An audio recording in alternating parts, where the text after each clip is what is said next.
நம்ம ஒவ்வொரு தேர்தலையும் கூர்மையாக கவனிச்சுட்டு வருவோம். அன்னைக்கு இதே மாதிரி கூட்டணியில் ஆட்சின்லாம் சொன்னாங்க. அதுக்கப்புறம் கலைஞர் அவர்கள் சொன்னாங்க, நீங்கள் டெல்லியில் சொல்லுங்க, நான் தர தயாராக இருக்கேன்னு ஒரு கட்டத்துக்கு வந்தாங்க. டெல்லி அதெல்லாம் இல்லை அப்படின்னு சொல்கிற காட்சிகள்லாம் பார்க்குறோம். ஆனால் இது ஒரு புதிய துணியை நம்ம பார்க்க முடியுது. 26 அவங்க வெளிப்படையாக பேசுறது ஒன்று, விஜய காமிச்சு எங்களுக்கு அதிக இடங்கள் கொடுங்கன்னு கேட்குற ஸ்ட்ராட்டஜியாக இருக்கலாம்.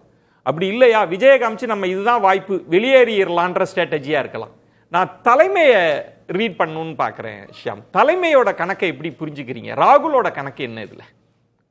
ஏன் உங்களுக்கு ஞாபகம் இருக்கும், சில பல வாரங்களுக்கு முன்பு 2 நாள் நிகழ்ச்சி நம்ம தொடர்ந்து பண்ணோம். அப்போ இந்த டாக்கே வெளியில இல்லாத நேரம் முத்தாய்ப்பாக சொன்னதுதான் காங்கிரஸ் கட்சியில் இருக்கிற குழப்பங்களை.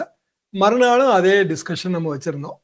இப்போ அது வெளிப்படையாக வெடிச்சு வந்திருக்கு. கத்திரிக்காய் முற்றி கடைத்தெருவுக்கு வந்திருக்கு. ராபர்ட் கவிதை தான்.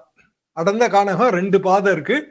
ஒரு பாதை மனிதர்கள் அதிகமாக போற பாதை, இன்னொரு பாதை மனிதர்கள் அதிகமாக போகாத பாதை. கூட்டணிக்கு அப்படியே பொருத்தி பாருங்க. எப்போதும் யூஸ்வலா போற பாதை இல்ல புதிய பாதை. புதிய பாதையை தேர்ந்தெடுக்கலாம், தவறுன்னு சொல்ல முடியாது. காங்கிரஸ் கட்சியில் இருக்கிற எனது நண்பர்கள் சீனியர் லீடர்ஸ் தான், எம்பிக்கள், அவங்க அதைத்தான் சொல்றாங்க. 34 சீட்டு மினிமம் இருக்கணும் ஒரு ராஜ்யசபா சீட்டுக்கு. அப்ப 40 எங்களுக்கு வேணும். ஆட்சியில பங்கு என்றது கேட்டாதான் 40க்கே வருவாங்க. இதுதான் ஸ்ட்ராட்டஜி. ராகுல் காந்தியும் ஒத்துக்கொண்டுதான் இந்த பேச்சு வந்துச்சு. அதை நன்றாக நினைவில் வைத்துக் கொள்ளுங்கள். ஓகே, ராகுல் காந்தியை மீறி இங்க இருக்கிற எம்பிஸ் பேச முடியாது. முக்கியமான எம்பிஸ் எல்லாரும், யார் பேருன்னு நான் சொல்ல விரும்பல, உங்களுக்கே தெரியும். அப்போ ராகுல் காந்தியோட மறைமுகமான ஒப்புதல் இருக்கு, இன்றைய வரைக்கும் இருக்கு. ஏன்னா இன்றைய வரைக்கும் அதுக்கு முற்றுப்புள்ளி அவர்கள் வைக்கவில்லை. திமுக காங்கிரஸ் போனாலும் பரவாயில்லங்கிற மனநிலைக்கு வந்துட்டாங்க. இல்லைன்னா தளபதி மாதிரியானவர்கள் இப்படி பேச முடியாது. ஓஹோ, சரி, முதல்ல தளபதி மேட்ருக்குங்க. அதுக்கு முந்தி போட்ட ட்வீட், யார் ட்வீட்? மாணிக்கத்தாவர் ட்வீட். அவர் என்ன சொன்னாரு? தளபதியோட தொகுதி, அந்த தொகுதியை குறி வச்சு அதை காங்கிரஸ் கேட்கும்னாரு. அதுக்கப்புறம் ஒரு சிட்டிங் எம்எல்ஏ எப்படி சும்மா இருக்க முடியும்? அப்ப மேல கேட்காமலே ஒரு சுப்பிரமணியபுரத்துல அப்படி பேசியிருப்பாரா? அதிலே கேட்டிருப்பாரு. 2 கட்சிகளோட மேலிடத்தோட ஒப்புதலோடு தான் இது நடக்குது. ஆனா இன்னமும் அந்த பாக்ஸிங் உள்ள அவங்க அப்படியே சுத்தி சுத்தி வராங்களே தவிர நிஜமான கும்பாங்குத்து குத்தல. என்ன காரணம்னா ஒரு தயக்கம். விஜயோட போலாங்க. இப்ப விஜய் அணிக்கான வாய்ப்பு என்ன? விஜய் அணி, டாக்டர் ராமதாஸ் அணி, தேமுதிக, காங்கிரஸ், இப்படியான ஒரு அணி வருதுன்னு வைங்க. அது வெற்றி பெற்ற பிம்பம் வரத்தான் செய்யும். விஜய் இருக்காங்களே நிறைய பேர். காலையில சீமான் அணியிலிருந்து கொஞ்சம் பேர் பேசிட்டு இருக்காங்க தாவேகாவோட. இன்று காலையில சீமானும் அந்த அணியில் இணைவதாக வைத்துக் கொள்ளுங்கள்.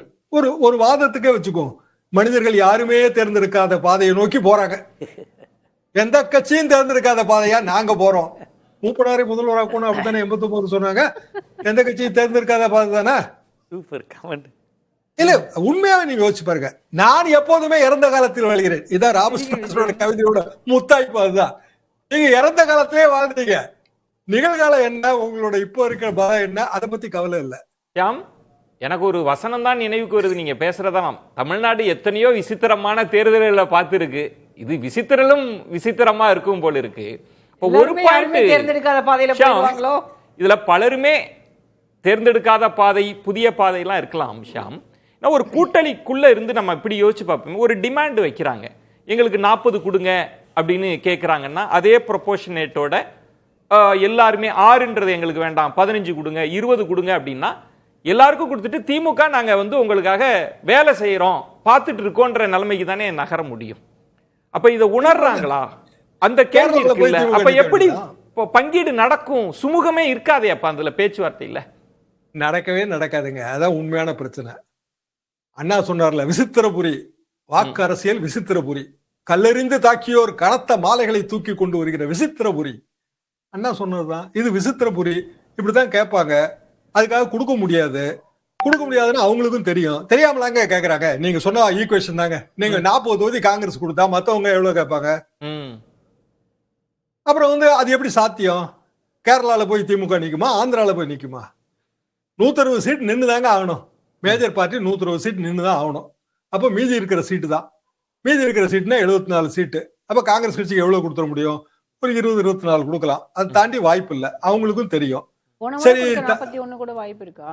இல்ல போன முறை 25 நீங்க அதுல ஒண்ண குறைச்சிட்டீங்க. அதுக்கு முந்தின 40 மேல 25 25 நான் இறந்த காலத்துல வாழ்றதுல அர்த்தம் இல்ல விஜயன். Okay okay Shyam. இன்றைக்கு என்ன உங்க நிலைமை? ஓ இவ்வளவுதான் உங்களுக்கு. ஷியாம் இதுல viewership இவ்வளவுதான் சார். யோசிங்களேன் ஷியாம், இதுல நீங்க சொன்ன மாதிரி திமுகவும் அமைதியா இருக்கிறாங்க. தளபதி அவர்கள் பேசினது, அதுக்கப்புறம் ஒரு மறுபறிக்கை அமைதியா இருங்க அப்படின்றது ஒரு பாயிண்ட். இப்ப களம் மாறி இருக்கு, அணி சேர்க்கை நடக்கிறப்ப புதிய பிளேயர்ஸையும் அவங்க உள்ளுக்கு கொண்டு வர ட்ரை பண்றாங்க. அது தேமுதிகவா இருக்கலாம், ஓபிஎஸ் சொல்றாங்க, நமக்கு தெரியல யார் வரப்போறாங்கன்னு. அதை யார் எடுத்து கொடுக்க போறன்ற ஒரு கேள்வி. 21 ஃபார்முலா படியே இருந்தா கூட விட்டு கொடுக்கிற இடத்துல திமுக தான் இருந்தாகணும். 188ல இருந்து எடுத்து கொடுத்தாதான் உண்டு, மற்றவங்கள குறைக்க முடியாது. இப்ப இவங்களும் டிமாண்டை ஏத்துனாங்கன்னா என்ன நடக்கும்? அப்ப இயல்பிலேயே கூட்டணி ஆட்சிக்கு வர மாதிரி 120 திமுக நிக்கட்டும்னு நினைக்கிறாங்களா? இது எப்படி காங்கிரஸ் எப்படி புரிஞ்சுக்கிறது ஷியாம் இதுல? அதுவும் ராகுல் ஸ்டாலின் நட்பு ரொம்ப பெருசா இருக்குமே, சகோதரர்களா இருந்துட்டு இந்த இடத்துல கொஞ்சம் ஏன் ராகுல் கராரா இருக்காங்க? அரசியல் நட்பெல்லாம் கிடையாது சார், நம்ம ஜெயிக்கணும், இதுதான் பாயிண்ட். அப்படின்னா 2016ல ஜெயலலிதாமா ஏன் அந்த முடிவு எடுத்தாங்க? கூட்டணி கட்சிகளோட நிர்பந்தம். கடைசி நேரத்துல வந்து கழுத்து இருக்கிறாங்க, வேணாம்ப்பா கூட்டணியே வேணாம், நிக்கணும்னு நினைச்சா ரெட்டை இலையில வந்து நில்லு. இவ்வளவுதான், சிம்பிள் பாயிண்ட் தானே. ஜெயிச்சாங்களா இல்லையா 2016ல? எல்லா தொகுதியிலும் உதயசூரியன் அப்படின்னா திமுக வேலை பார்க்காதா? நீங்க வந்து சில நேரங்கள்ல அதிரடியான முடிவு எடுத்து ஆகணும். அந்த ஸ்டேஜுக்கு இது வந்துருச்சு. அப்ப திமுக எதிர்ப்பு வாக்குவீங்க, அதானே? ஒரு ஆளுங்கட்சிக்கு எதிர்ப்பு வாக்குவீங்க. காங்கிரஸ் எந்த பக்கம் போனா என்ன, திருப்பி ஆளுங்கட்சிக்கு எதிர்ப்பு வாக்குவீங்க தானே அது. சரி, காங்கிரஸே வந்து பிற கட்சிகளோட கூட்டணி போனா காங்கிரஸோட பழைய வரலாறுகள் தோண்டி எடுக்கப்படாதா? பிஜேபியோட கோபம் தனியாதா? அது ரொம்ப முக்கியம்ன்றீங்க. பாஜகவின் கோபம் தனி, நிறைய அட்வான்டேஜ் இருக்குன்ற. சரி, காங்கிரஸ் கட்சி போறதுனால டிஸ்அட்வான்டேஜ் இல்ல. மதசார்பற்ற ஓட்டு அப்படிங்கறதுல கே சரணஜி என்ற ஒரு தடவை சொன்னாரு, ஏன்னா மதசார்பற்ற ஓட்டுன்னு சொல்றோமோ அப்படின்னா இஸ்லாமிய ஏரியால கிறிஸ்தவ ஏரியால யாருமே காசே கொடுக்கறது இல்லையான்னு கேட்டாருங்க. கொடுக்க மாட்டாங்களா? இஸ்லாமிய ஏரியாக்கள்ல கிறிஸ்தவ ஏரியாக்கள்ல காசே கொடுக்கறது இல்லையா? மனசாட்சியை தொட்டு சொல்றது. அரசியலோட நுட்பத்துக்குள்ள போயிட்டாரு அவரு. ரொம்ப நுட்பம்.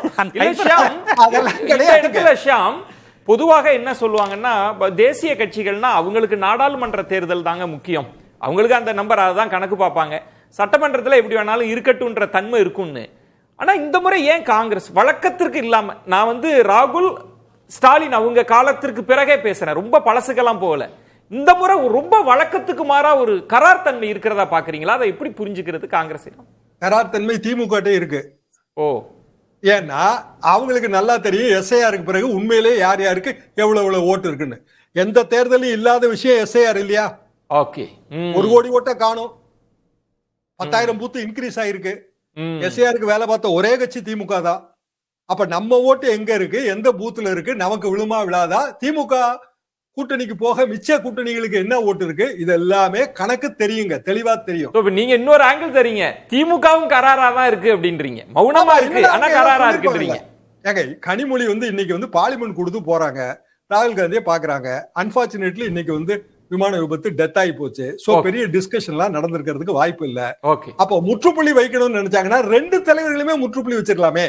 இப்ப ஸ்டாலின் வந்து கராரா சொல்லியிருந்தாருன்னா திமுக யாராவது வாயை திறப்பாங்களா? இல்ல ராகுல் காந்தி கராரா சொல்லியிருந்தாருன்னா காங்கிரஸ்ல யாராவது வாயை திறப்பாங்களா? பேசலாம் ஷியாம்.